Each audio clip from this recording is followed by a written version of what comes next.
Good morning, guys. This is your girl, Jane of all trades, and this morning's Monday motivational message for the week is it is okay to believe.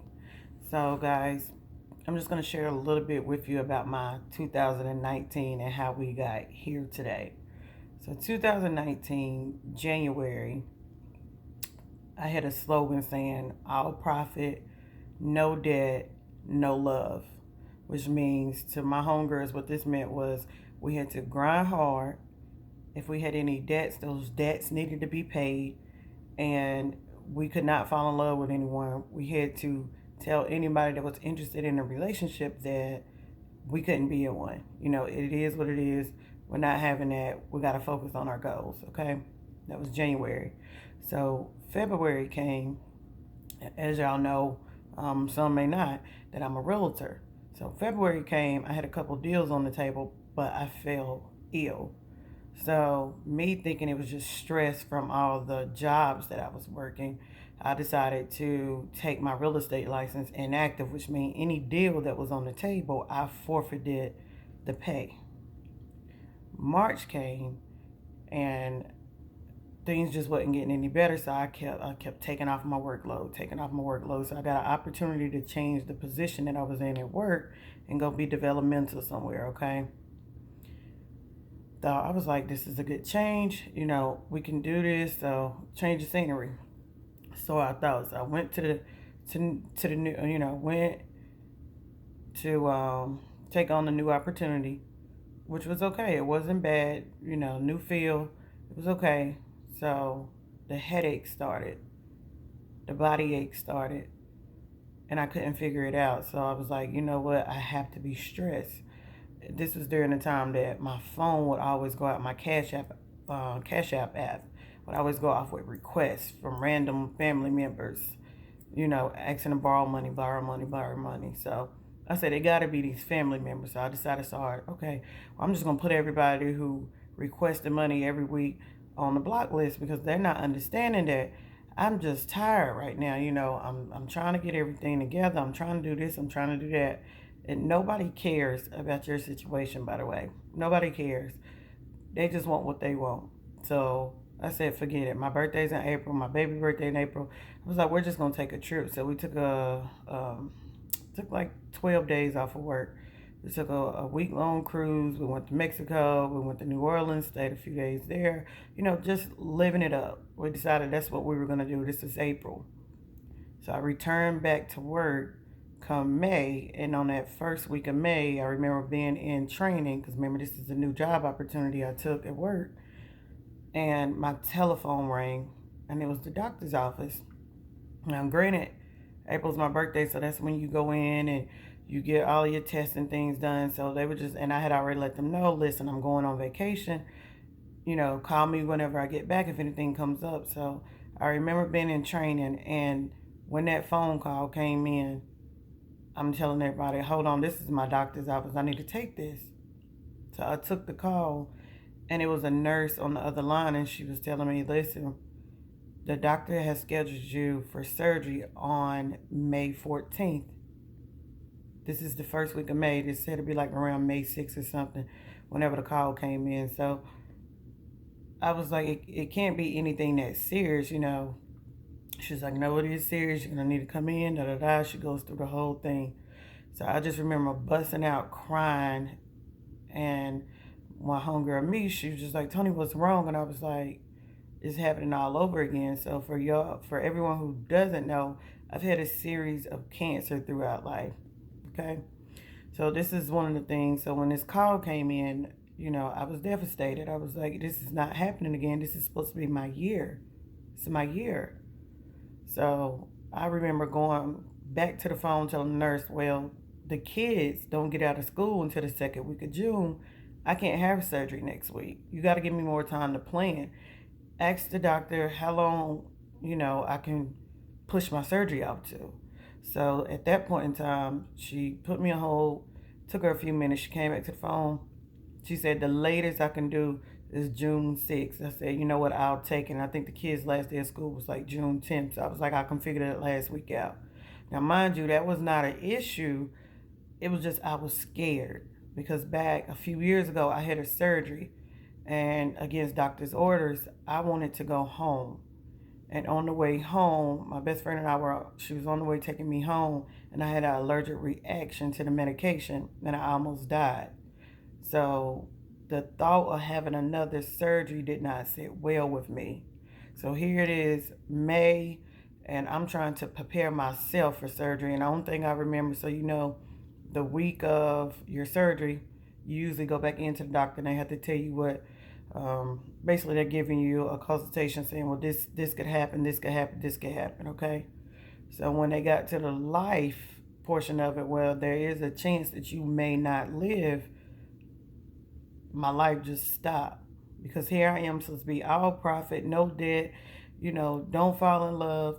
You got to get ahead. You got to do this. You got to do that. And life stopped me halfway through my year.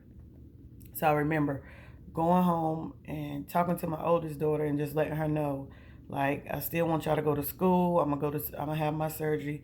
Whenever you get out of school, I'm gonna be okay. But in the event that something happens to me, I want to be cremated. She was not necessarily feeling the conversation, but she understood where I was coming from, because I'm a person that usually when I'm around people, I put a smile on people's face. They can be having the worst day ever, and we have a conversation, and I will make them feel better. So the last thing I wanted people to do was see me in a box with my body cold and them crying instead of me making them smile. So at this point in time, I had to call my sister Chantel, and I had to let Chantel know, listen, I gotta have surgery, da da da da da. She didn't know what was going on. I kept my family out of the loop. I remember talking to my brother Wise about it, not going into detail, and him just saying, sis, you're gonna be all right, you're gonna pull it through. It ain't nothing to worry about. Listen, when this money gonna be here, this business gonna be here, we got this. Like, we're gonna take care of it. And so it gets to the day of surgery, and I'm telling Chantel, well, my homegirl, she gonna come with you. And Chantel didn't understand, and I was like, because she didn't know how serious the surgery was. I never told her how serious the surgery was. So I remember I was like, she's there, she's gonna be there to accompany you for the surgery for this reason. In the event that something happens to me, she and I have only been, knowing each other a little over a year, so her feelings won't be in it as much as yours. So she'll be able to make the necessary calls that you won't be able to pull yourself together for. And then I know once you get everything processed, you'll jump back in. So that was the gist of trying to get Chantel to understand, look, the surgery is happening and it's real, and no, you don't necessarily need to know what it is, but you got to be there for it. So here it is, the day of surgery, and they come and get you, they take you back. My pastor has arrived at this time, and he's praying and everything's going, and we get to the back, and the only thing I know is the doctor started to say, she asked me, could she speak in front of them? And I was like, yeah. So by this time, it wasn't no need to hide anything.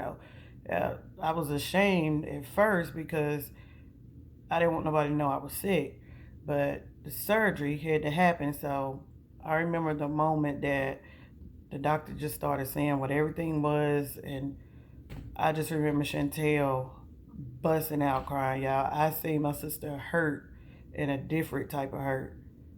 And she just kept looking at me, and she was just like, can I just have the surgery for her? And I remember them having to take her out because she was crying so hard. They gave her own room. Um, so at this point in time, I realized, like, you can't keep everybody in the blind about life, okay? Can't keep everybody in the blind about life. So it was crazy.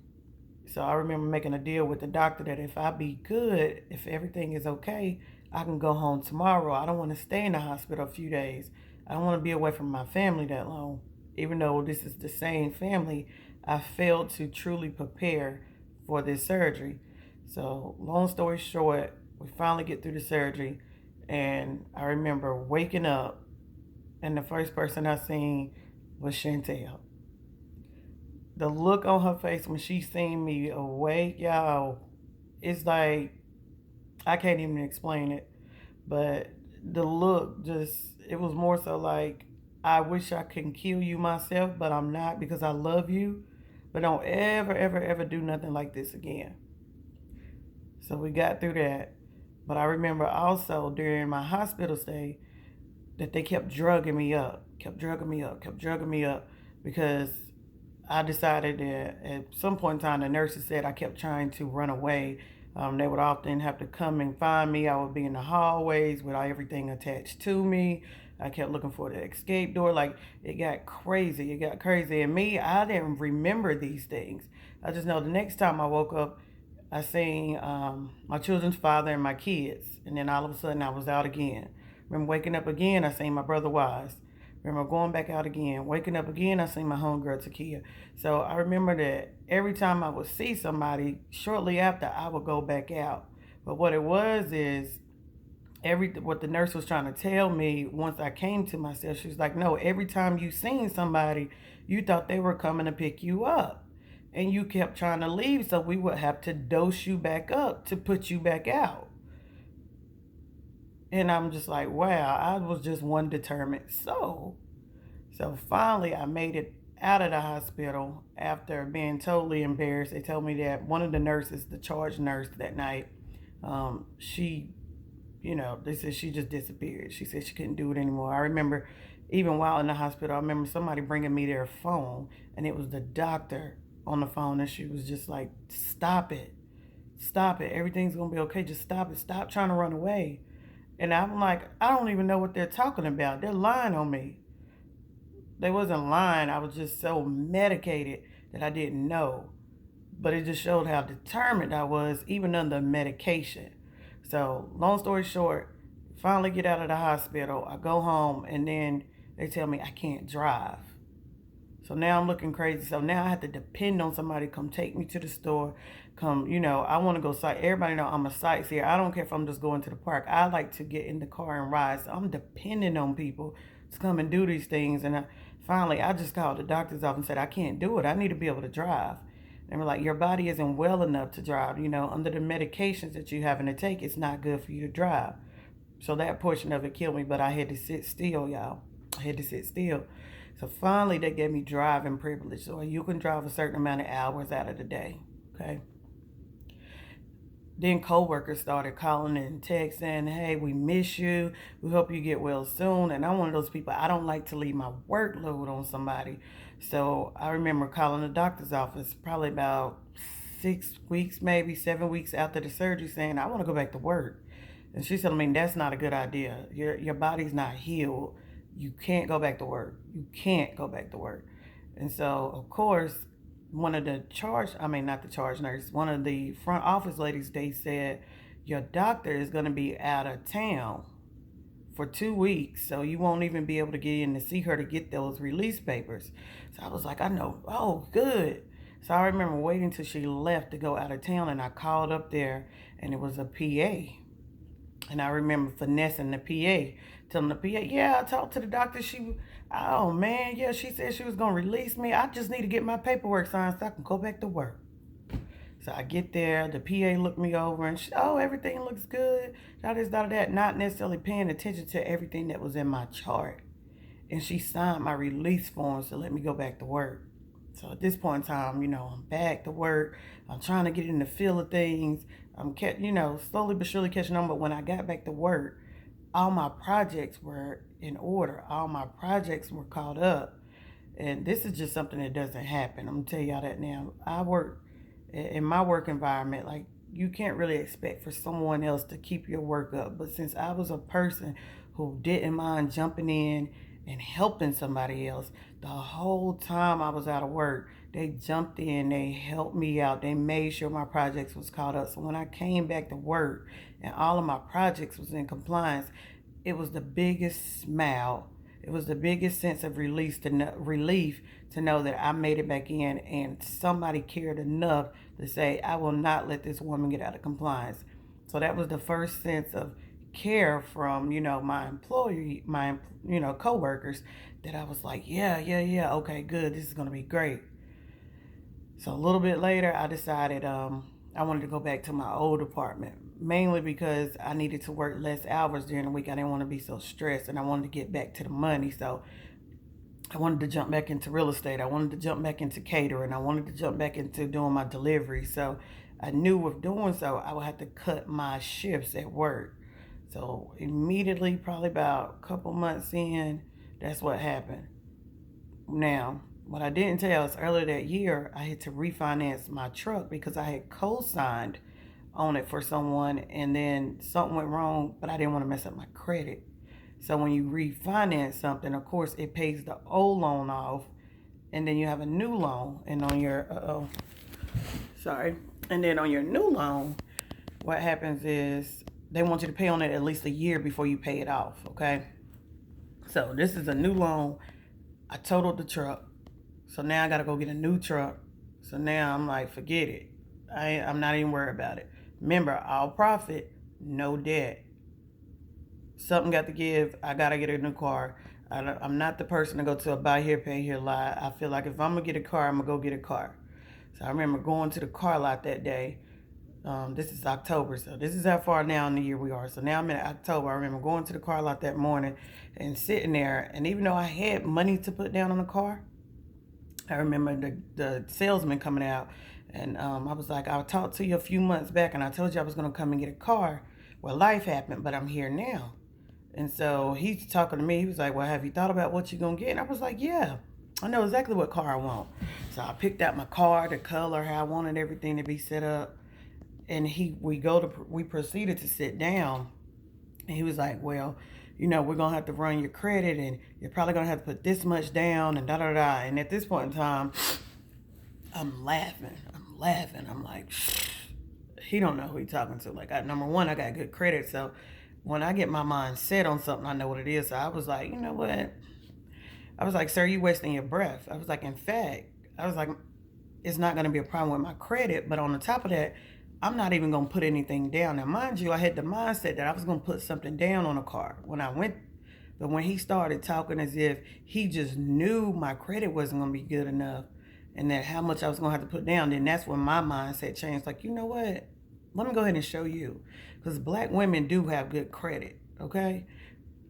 So I was just like, I let him talk. Talk himself down into a rabbit hole, basically, is what he did. I filled out the form, not even, real talk, y'all, not even 5 minutes later, he came back.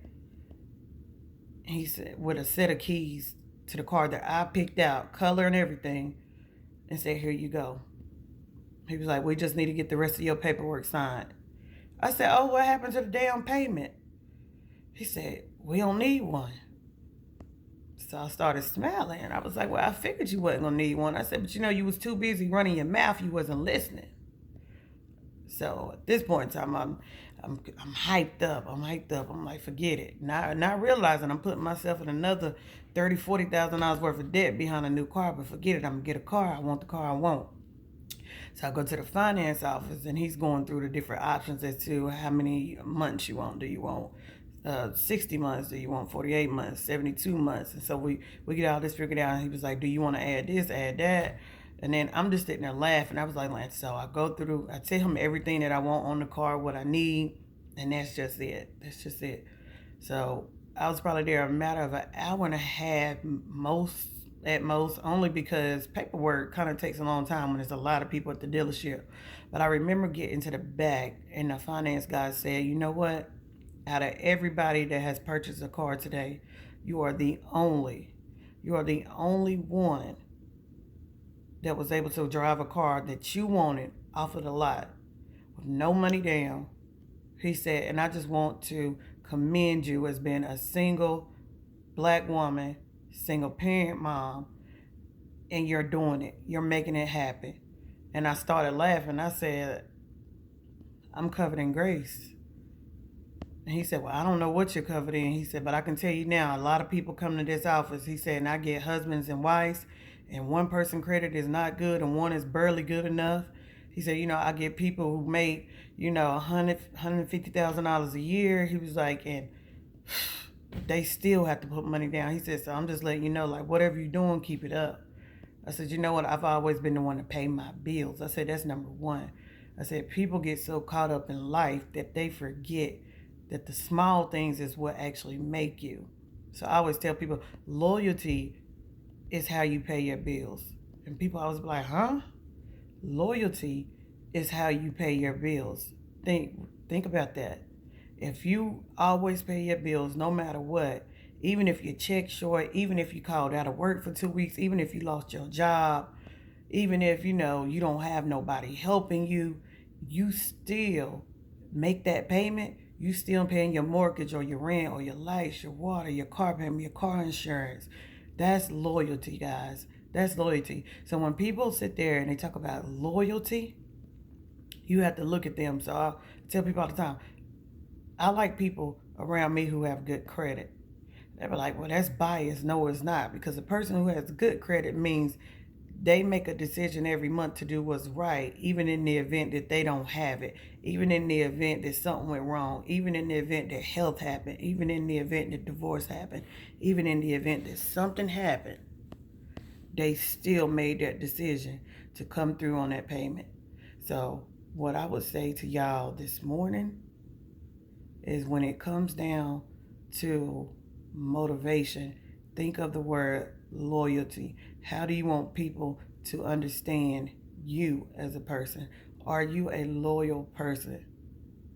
Do you get up every day with the mindset of, I'm going to make somebody happy today? I'm going to put a deposit in somebody's life. And when I say deposit, I'm not talking about money. I'm talking about how you make somebody else feel when you're around them. We choose every day to make a decision on to go somewhere and put a smile on somebody's face. With that being said, this is my Monday motivational message. I hope this message helps someone. Guys, if you like it, share, comment. I appreciate you all for watching. And I do got a piece of good news for you. So, guys, I want to tell you guys, thank you so much. We broke the internet this weekend. The first skit that we ever did, first take that we ever did, went viral on Facebook. As of this morning when I woke up, it had over 20.9K views. Now, do I wish that was 20.9K subscribers on my YouTube? Yes. But the thing is, I didn't give up, guys. Even in the midst of all that going on in 2019, I still jumped back in it. I still created my page. I still want people's voices to be heard. I still want your story to be heard. I still want to be able to assist in situations, even if it's just, good, just giving you some good information, even if it's just having you to look at a situation from the other side. I want to make sure that I'm making some type of happy deposit within your life. So if my message helped you this morning, I just want you to know I love you guys. I appreciate you guys. And listen, as of today, I'm going to commit to giving y'all better quality videos. So I have a few for the next 2 weeks. I will go ahead and tell you, I have some classes coming up that I have to get out the way because I am making the decision to jump back into real estate. So I need to get these classes out the way. So I ask that you be patient with me. But coming back after these 2 weeks, I plan on giving you higher quality videos, getting your points across, getting these discussions out there, getting more people on the YouTube channel, that not only, so it's not only my point of view coming from it, but some of these men point of view, other women point of view, just to get the word out there to let you know, guys, you are not alone. You are not alone. And I plan on being the most loyal person to you guys in your life at this moment. I love you guys. Y'all have a good day. Thank you guys for watching.